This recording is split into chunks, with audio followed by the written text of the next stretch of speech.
ya sekitar 4 tahun lalu, tapi saya lupa bawa kartu berobatnya. Baik Pak, saya akan cek mencari identitas Bapak terlebih dahulu. Apakah Bapak bawa KTP atau BPJS Pak? Nih. Baik Pak, saya cari dulu ya. Tahap registrasi dilakukan verifikasi identitas pasien menggunakan KTP atau kartu BPJS. Pasien membuka aplikasi rekam medis elektronik. Lagi menggunakan username dan password, maka buka informasi dan registrasi, kemudian klik menu medical record. Setelah itu masukkan nomor rekam medis pasiennya.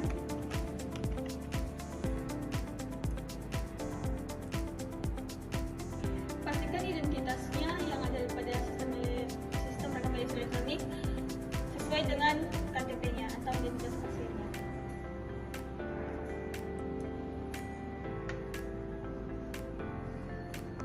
Karena identitasnya sudah sesuai, maka nomor rekam medis lama tetap digunakan. Rumah sakit ini menggunakan unit numbering system, yakni satu pasien hanya memiliki satu nomor rekam medis. Penamaan pasien sesuai identitas pada KTP dan MPI digunakan, atau master indeks pasien digunakan untuk mencari data pasien dan mencegah duplikasi data. Setelah proses registrasi selesai, pasien Baik Pak, proses registrasi Bapak sudah selesai. Bapak menuju ke ruangan poli penyakit dalam ya Pak. Di sana silakan Pak. Ya. dokter sama. Selamat pagi Pak, silakan duduk. Keluhannya apa Pak?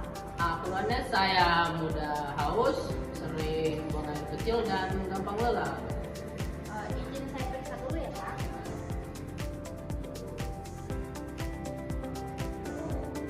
Izin ya Pak. Untuk heart rate Bapak itu 30 kali per menit. Jadi setelah kita melakukan cek, di sini Bapak mengalami penyakit diabetes mellitus tipe 2 tanpa komplikasi. Setelah dokter selesai melakukan pemeriksaan dan menetapkan diagnosis, data pelayanan diinput ke dalam rekam medis elektronik. Selanjutnya, sistem secara otomatis akan mendistribusikan data ke unit terkait sesuai kebutuhan pelayanan. Ini sih dok, saya ingin mengambil berkas atas nama Pak Lutfi. Oh baik, ini berkas rekam medis atas nama Pak Lutfi ya. Baik dok, terima kasih ya dok.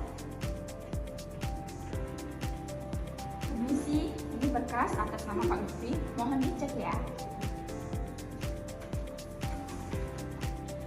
Saya akan melakukan pemeriksaan kelengkapan rekam medisnya dengan benar.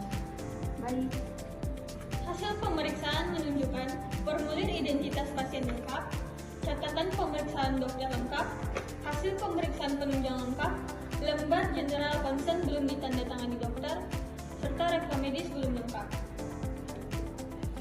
Saya menemukan lembar general concern belum ditandatangani oleh dokter dan resumen medisnya belum lengkap.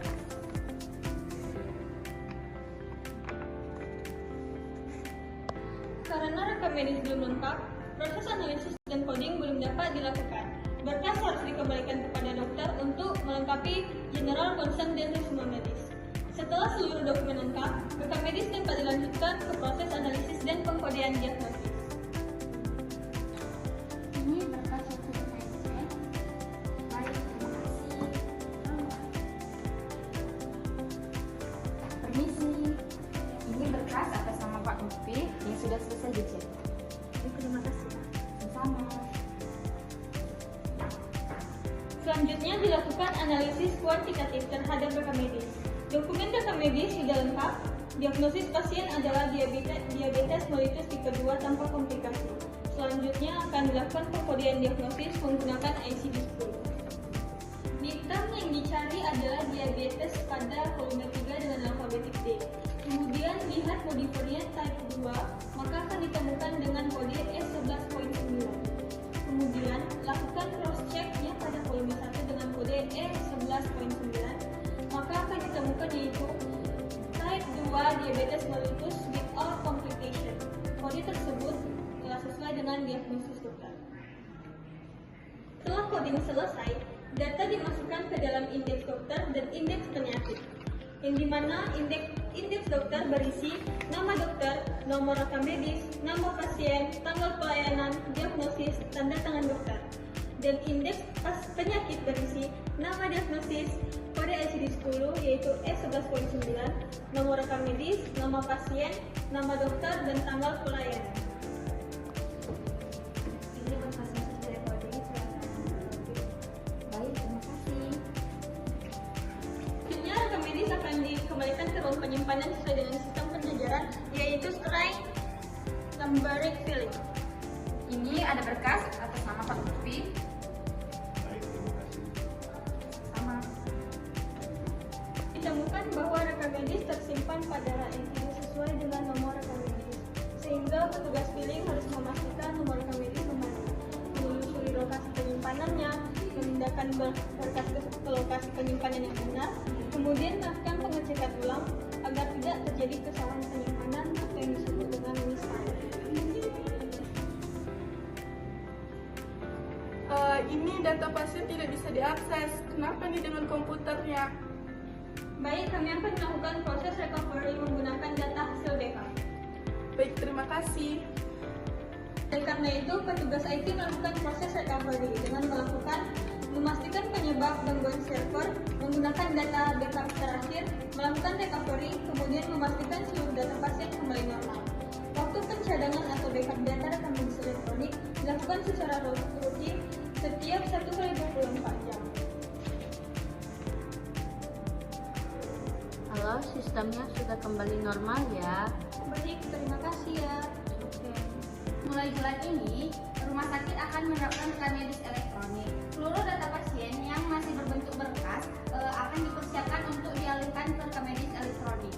Baik, Bu. Kami akan melakukan sesuai standar operasional prosedur.